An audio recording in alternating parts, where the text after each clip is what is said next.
بسم اللہ الرحمن الرحیم۔ سامعین کرام، آپ سن رہے ہیں اردو کہانی بانگڑو، جس کے مصنف ہیں ایم اے راحت، اور یہ اس سلسلے کی قسط نمبر 19 ہے۔ مجھے امید ہے آپ کو میری یہ کاوش پسند آ رہی ہوگی۔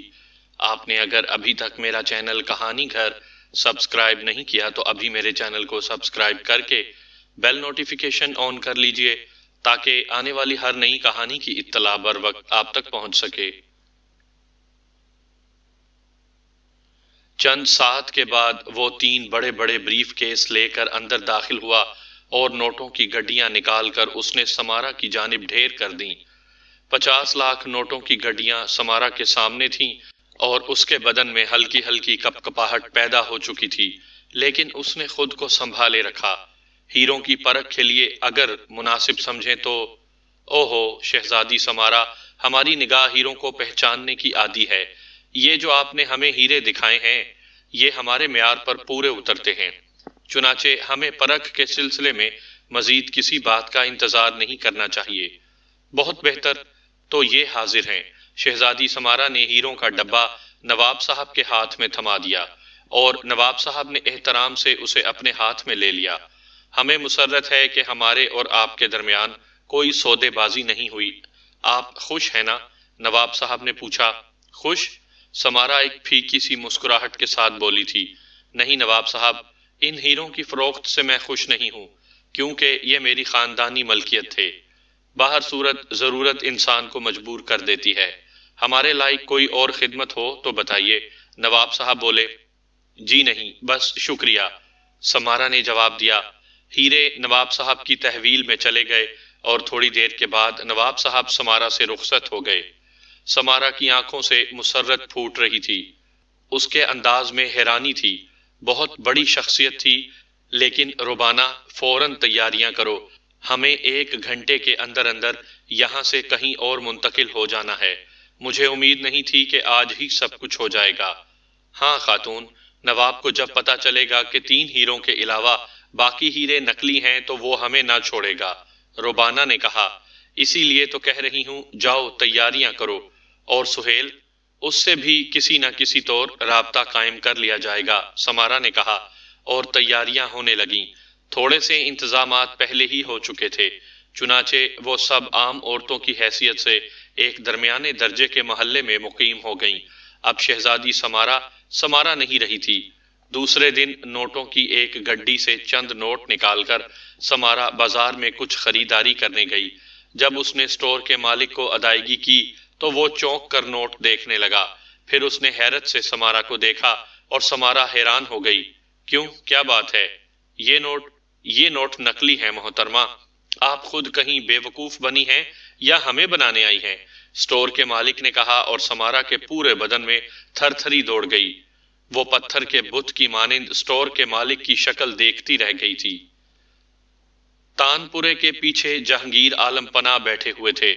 ان کی آنکھیں بند تھیں اور موٹی موٹی انگلیاں تانپورے کے تاروں پر چل رہی تھیں۔ ابھی انہوں نے تانپورہ چھیڑا تھا، سارے تار ہی بے تکی آواز میں چیخ رہے تھے اور شاہد کے چہرے پر خوف کے آثار چھائے ہوئے تھے۔ خیریت، یہ تمہاری حالت کیوں خراب ہو رہی ہے؟ صفدر نے پوچھا۔ یار صفدر بھائی، گڑبڑ ہو گئی، شاہد بولا۔ کیوں؟ استاد اللہ دیتا اس تانپورے کو جان سے زیادہ عزیز رکھتے ہیں۔ اگر وہ اس کی فریاد سن لیں تو خودکشی کر لیں گے، اور مجھے یہ خطرے میں نظر آتا ہے۔ عالم پناہ کے بھینسوں جیسے کھر اس کے تاروں کا کباڑا کر رہے ہیں۔ اللہ مالک ہے، اب تو راگ شروع ہو چکا، صفدر ٹھنڈی سانس لے کر بولا۔ مگر تانپورے کا کیا ہوگا؟ تم اس کے تمام پارٹس اکٹھے کر کے استاد کو بھجوا دینا۔ خدا کی قسم، بہت مہنگا آتا ہے، نیا خریدنا پڑے گا۔ بھگتو، اب بھگتو، صفدر نے کہا، اور دفعتاً سب چونک پڑے۔ عالم پناہ نے راگ شروع کر دیا تھا۔ کب آؤ گے تم؟ آؤ گے مورا تم بن جیا اداس۔ ایسا ہی لگ رہا تھا جیسے بکریوں کے کسی گلے میں بھیڑیا گھس آیا ہو اور بکریوں نے خوف و ہراس کے عالم میں چیخنا شروع کر دیا ہو۔ اللہ، عالم پناہ کیا کر رہے ہیں؟ خدا را خاموش ہو جائیں، صوفیہ بولی۔ کب آؤ گے؟ عالم پناہ گھگیائے۔ آ جائیں گے، اللہ مالک ہے، صوفیہ بولی۔ تم آؤ گے؟ عالم پناہ بولے۔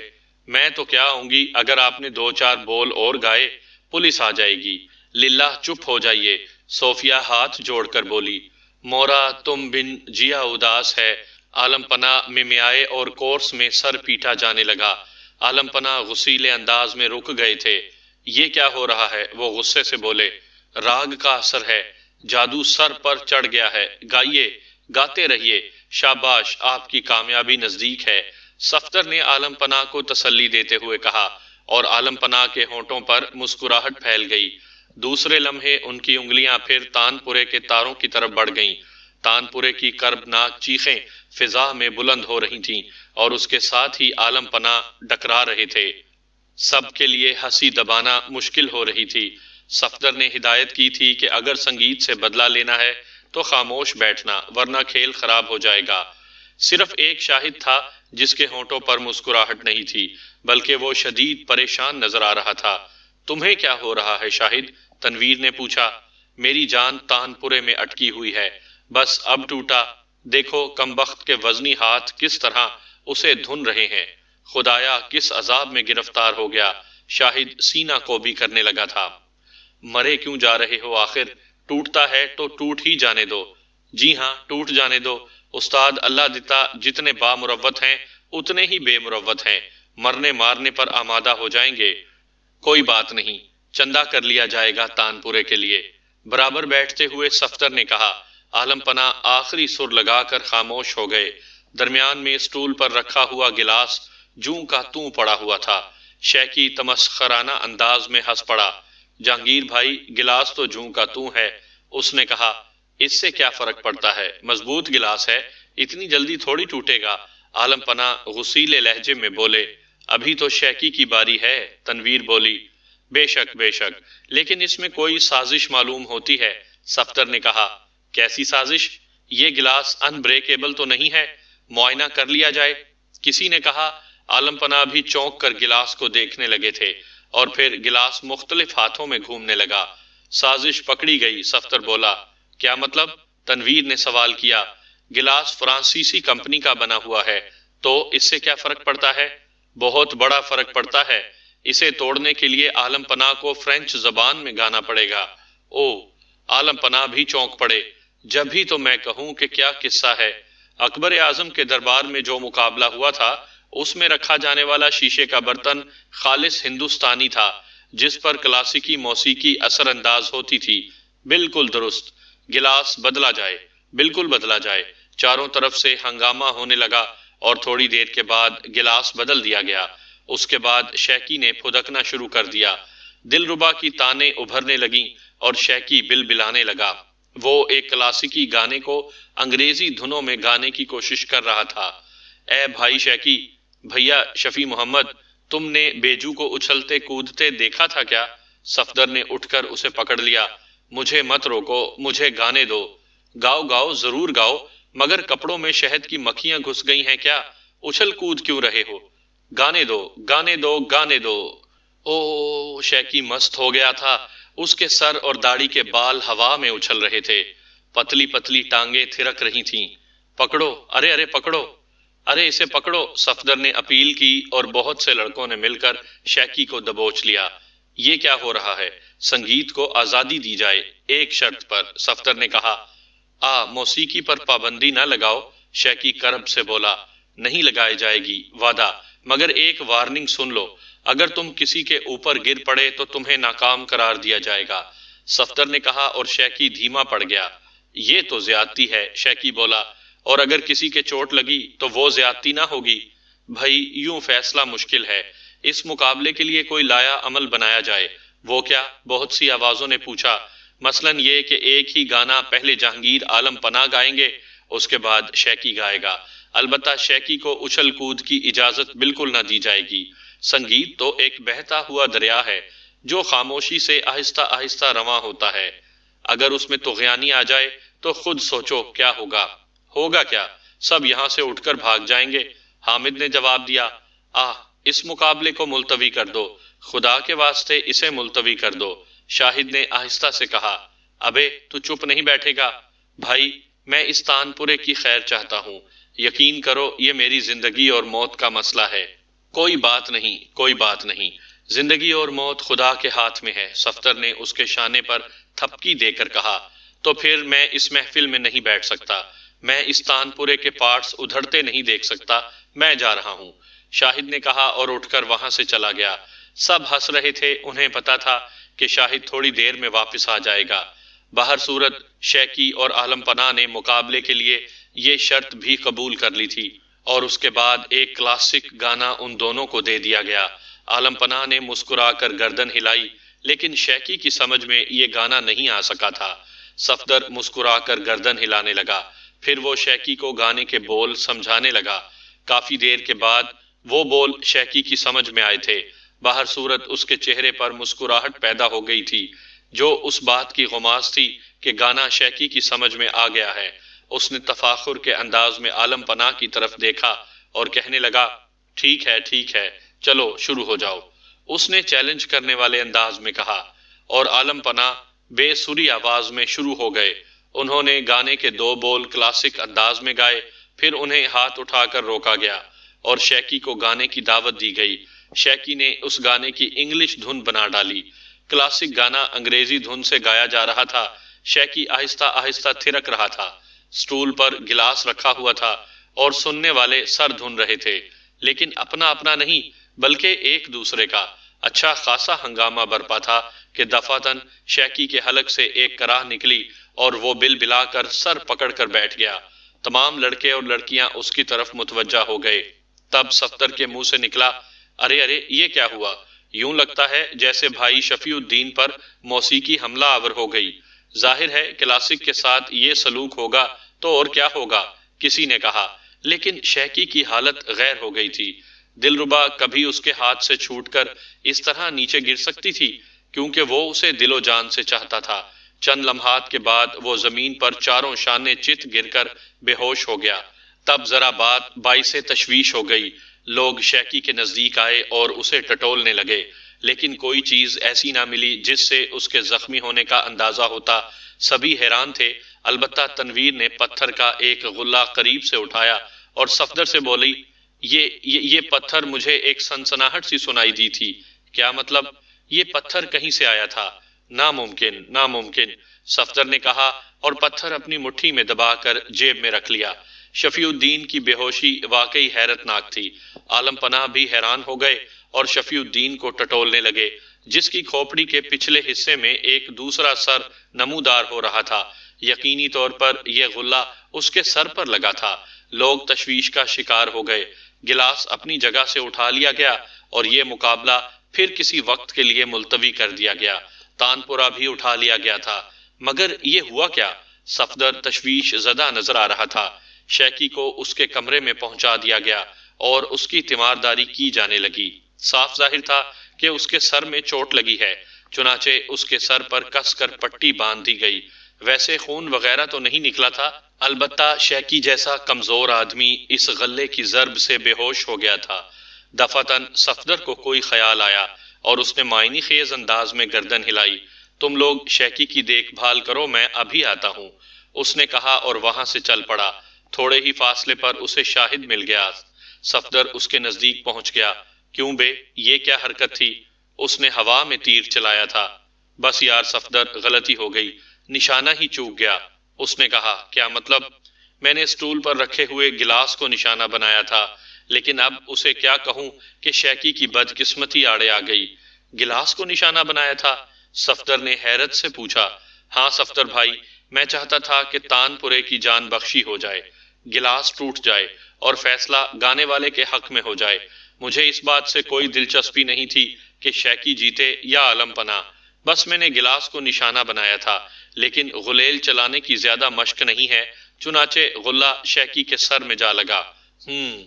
میں نے پہلے ہی سوچ لیا تھا، لیکن اگر اس کا سر پھٹ جاتا تو؟ مجبوری تھی، تان پورے کی بقا کے لیے یہ سب کچھ بہت ضروری تھا۔ اچھا اب دفع ہو جاؤ یہاں سے، تان پوری اٹھا کر استاد اللہ دتا کو دے آؤ، اس کے بعد ہمیں شیکی کی تیمارداری کرنی ہے۔ صفدر بھائی یہ تو ٹھیک ہے، لیکن یہ بات کسی کو بھی نہ معلوم ہو۔ ارے نہیں معلوم ہوگی، بس اب جاؤ، صفدر نے منہ بنا کر کہا اور شاہد جلدی سے دوڑتا چلا گیا۔ تان پوری بچ گیا تھا اور اسے اب اس بات کی بہت خوشی تھی۔ یہ دوسری بات تھی کہ تانپورہ کے تار ڈھیلے ہو گئے تھے، لیکن استاد اللہ دتا نے اس کا برا نہیں منایا اور تانپوری جوں کا توں قبول کر لیا۔ سمارا پر نیم بے ہوشی کی کیفیت طاری تھی۔ ربانہ اس کی ہمت بندھا رہی تھی، لیکن سمارا انتہائی کوشش کے باوجود خود کو سنبھال نہیں پا رہی تھی۔ ہمیں مزید خطرات پیش آ سکتے ہیں، سمارا خود کو سنبھالو، ہمیں فوری طور پر یہاں سے نکل جانے کی کوشش کرنی چاہیے۔ سمارا خالی خالی نگاہوں سے ربانہ کو دیکھ رہی تھی، پھر اس نے گہری سانس لے کر کہا، میں اس طرح تو یہاں سے نہیں جاؤں گی ربانہ۔ کیا مطلب؟ میں نے زندگی میں کبھی اتنی بڑی چوٹ نہیں کھائی۔ میں اسے تلاش کروں گی، وہ نواب کا بچہ مجھ سے بچ کر نہیں جا سکے گا۔ میں نے اپنی زندگی میں بڑے بڑے شاطروں کو دیکھا ہے، یہ اجنبی ملک ہے سمارا، ربانہ بولی۔ میرے لیے ہر ملک اجنبی ہے، لیکن میں اپنے پنجے گاڑنا جانتی ہوں۔ سمارا غصے سے پاگل ہو رہی تھی۔ مشکل ہے سمارا، بہت مشکل ہے، وہ چالاک نواب آسانی سے ہمارے ہاتھ نہ آ سکے گا۔ تم اسے کہاں تلاش کرو گی؟ میں نہیں تلاش کروں گی، اس شہر کے جرائم پیشہ لوگ اسے تلاش کریں گے۔ میں ان لوگوں سے رابطہ قائم کروں گی، سمارا نے کہا۔ اس کی ضد پر ربانہ خاموش ہو گئی۔ در حقیقت سمارا تل ملا رہی تھی۔ وہ کسی ریاست کی شہزادی نہیں تھی، بلکہ ایک چالاک مجرمہ تھی، جو دنیا کے بیشتر ممالک میں فراڈ کر چکی تھی اور ہمیشہ کامیاب رہی تھی۔ یہ پہلا موقع تھا کہ اسے چوٹ ہوئی تھی۔ 3 اصلی ہیروں کی مالیت بھی 10 لاکھ کے قریب تھی۔ یہ ہیرے سمارا نے ایک جوہری سے خریدے تھے اور مزید 2 لاکھ روپے خرچ کر کے ان کی نقل بنوائی تھی۔ گویا اسے 12 لاکھ روپے کا نقصان برداشت کرنا پڑا تھا، اور پھر اس پلاننگ پر عمل درآمد کے لیے الگ اخراجات ہوئے تھے جو کسی شمار میں نہیں تھے۔ اس طرح سمارا کی کمر ٹوٹ کر رہ گئی تھی۔ اس کی مجرمانہ زندگی کا طریقہ کار یہی تھا، پلاننگ کرتی تھی، اس پر اخراجات کرتی تھی، اور پھر منافع حاصل کر کے اطمینان سے روپوش ہو جاتی اور خاموش بیٹھ کر دوسری پلاننگ کرنے لگتی تھی۔ لیکن اس بار اسے بدترین حالات کا شکار ہونا پڑا تھا، اور وہ چوٹ کھائی ہوئی ناگن کی طرح تل ملا رہی تھی۔ ربانہ اس کی پرانی ساتھی تھی اور خود بھی بہت چالاک عورت تھی۔ وہ سوچ رہی تھی کہ سمارا جوش انتقام میں کوئی حماقت نہ کر بیٹھے۔ تھوڑی دیر کی خاموشی کے بعد اس نے کہا، کیا سوچ رہی ہو سمارا؟ کچھ سمجھ میں نہیں آ رہا ربانہ۔ میں بتاؤں؟ تمہیں منع کس نے کیا ہے؟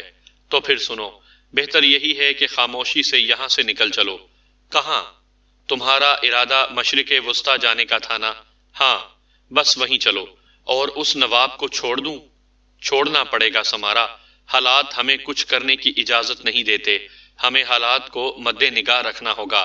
کون سے حالات کی بات کر رہی ہو؟ کیا ہماری مالی حالت ایسی ہے کہ ہم یہاں رک کر کوئی کاروائی کر سکیں؟ فوری طور پر ہمیں روپیہ کہاں سے ملے گا؟ کوئی چال چلیں گے؟ اس وقت ممکن نہیں ہے۔ کیوں؟ اس لیے کہ تمہارا ذہن انتشار کا شکار ہے۔ انتقام کی کیفیت سے تم بری طرح مغلوب ہو۔ اس شہر میں رہو گی تو اسے نہ بھول سکو گی، اور کہیں نہ کہیں کوئی لغزش ہو جائے گی، ربانہ نے کہا، اور سمارا گہری سوچ میں ڈوب گئی۔ پھر اس نے گردن کرسی کی پشت سے ٹکا دی۔ تو ٹھیک ہی کہتی ہے ربانہ، در حقیقت کبھی کبھی انسان کو ناکامی سے دوچار ہونے کے لیے بھی تیار رہنا چاہیے۔ ربانہ کے ہونٹوں پر مسکراہٹ پھیل گئی۔ یہ تو دستور ہے سمارا، تصویر کے ہمیشہ 2 رخ ہوتے ہیں۔ اس تصویر کے بارے میں کیا کہتی ہو؟ سمارا نے بھی مسکرا کر کہا، کون سی تصویر؟ اسی کی بات کر رہی ہوں جو میرے ذہن و دل پر قبضہ جما چکی ہے۔ او سمجھی سہیل، ہاں وہ تمہاری ہے، قبضے میں کرو اور یہاں سے لے چلو۔ نئی جگہ، تمہارا دل بہل جائے گا، تیار ہو جائے گا وہ، کوشش کرو۔ مگر اس سے ملاقات کیسے کی جائے؟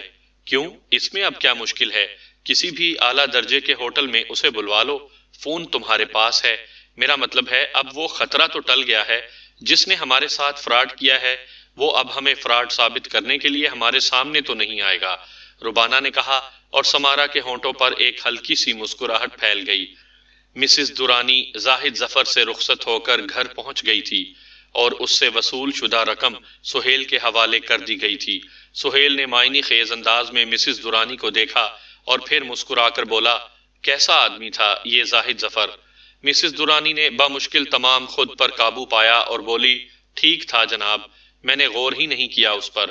یہ بڑا اچھا کیا مسز درانی، ویسے سنا ہے کہ خاصا خطرناک آدمی ہے۔ ہاں میں نے بھی یہی سنا تھا، اس سے ملاقات کرتے ہوئے خاصی دقت پیش آئی تھی۔ کیا مطلب؟ کسی مشاعرے میں جا رہا تھا۔ اوہو، ہاں میں نے بھی کسی سے سنا تھا کہ وہ شاعر ہے۔ ویسے اس نے تمہیں اپنے شعر ضرور سنائے ہوں گے، بلکہ شاید مشاعرے ہی میں روک لیا ہوگا رات کو۔ نہیں، یہ بات نہیں ہے، بس رات ہو گئی تھی، اس سے ملاقات ہونے میں کافی دیر ہو گئی، اس لیے میں رات کو وہیں رک گئی تھی۔ گفتگو بھی ہوئی ہوگی؟ بس کاروبار کی حد تک، مسز درانی نے نگاہیں چراتے ہوئے جواب دیا۔ خیر ٹھیک ہے، ویسے مسز درانی، میں محسوس کرتا ہوں کہ ابھی تک تمہارا دل میری جانب سے صاف نہیں ہوا۔ نہیں سہیل، ایسی کوئی بات نہیں ہے، لیکن… ہاں لیکن کیا؟ سہیل نے پوچھا۔ مجھے تمہاری نگاہوں میں اپنی یہ حیثیت پسند نہیں۔ کیا مطلب ڈیئر؟ سہیل نے سوال کیا۔ میرا مطلب ہے، سمجھنے کی کوشش کرو سہیل، میں جس انداز میں تم سے ملی تھی وہ ذرا مختلف تھا۔ ہاں تھا تو مختلف، اور اب مجھے تمہارے غلام کی حیثیت سے کام کرنا پڑ رہا ہے۔ میرے غلام کی حیثیت سے نہیں، بلکہ نصیبوں کے غلام کی حیثیت سے۔ نصیبوں؟ مسز درانی آہستہ سے بدبدائی۔ ہاں کہو، تمہیں اس سے اختلاف ہے؟ بہت سے اختلافات ہیں مجھے تم سے سہیل، مگر کیا کہہ سکتی ہوں؟ مسز درانی نے ٹھنڈی سانس لے کر کہا۔ ذرا تفصیل ہو جائے حضور۔ سہیل اس وقت اچھے موڈ میں تھا۔ ہمت نہیں پڑتی، مسز درانی نے کہا۔ کیوں؟ بس تم نے قریب آنے کا موقع ہی نہیں دیا۔ چلو تھوڑی سی آگے کھسک آؤ۔ سہیل مسکرا کر بولا۔ مذاق اڑا رہے ہو؟ کمال ہے، تمہاری شکایت دور کر رہا ہوں۔ بہرحال بتاؤ، کیا اختلاف ہے تمہیں مجھ سے؟ اگر تم اس زندگی سے تعلق رکھتے تھے تو مجھے کوئی اچھی حیثیت دی ہوتی، اپنا دوست بنا کر مجھے اپنے ساتھ شریک کیا ہوتا تم نے۔ یہ نصیبوں کے اصول کے خلاف ہے، سہیل بولا۔ آخر کیوں؟ اس کی ایک خاص وجہ ہے مسز درانی۔ سہیل کا لہجہ اچانک سنجیدہ ہو گیا۔ مجھے معلوم ہو سکے گی؟ پہلی اور آخری بار، سہیل نے عجیب سے لہجے میں کہا، اور اس کے چہرے کے تاثرات بدلنے لگے۔ نصیبو مرد نہیں ہے، اس لیے کوئی مرد اس کی برابری نہیں کر سکتا۔ طاقت میں، جوان مردی میں، عقل و دانش میں، ذہانت میں اور ان تمام صفات میں جو مردوں سے منسوب کی جاتی ہیں، سمجھی تم؟ اس لیے کہ اسے کلی طور پر مرد نہیں کہا جا سکتا۔ نصیبو عورت نہیں ہے، اس لیے کوئی عورت اس کی ہمسر نہیں ہو سکتی۔ حسن و جمال میں، شاطرانہ چالوں میں اور نسوانی اداؤں میں، ہر طرح عورت نصیبوں کے سامنے ہیچ ہے، اس لیے کوئی عورت اس کی ساتھی نہیں ہو سکتی۔ وہ نصیبوں کی غلام ضرور ہو سکتی ہے، اس کے اشاروں پر ضرور ناچ سکتی ہے۔ تو کیا وہ صرف ایک مذاق نہیں تھا؟ کیا؟ سہیل نے پوچھا۔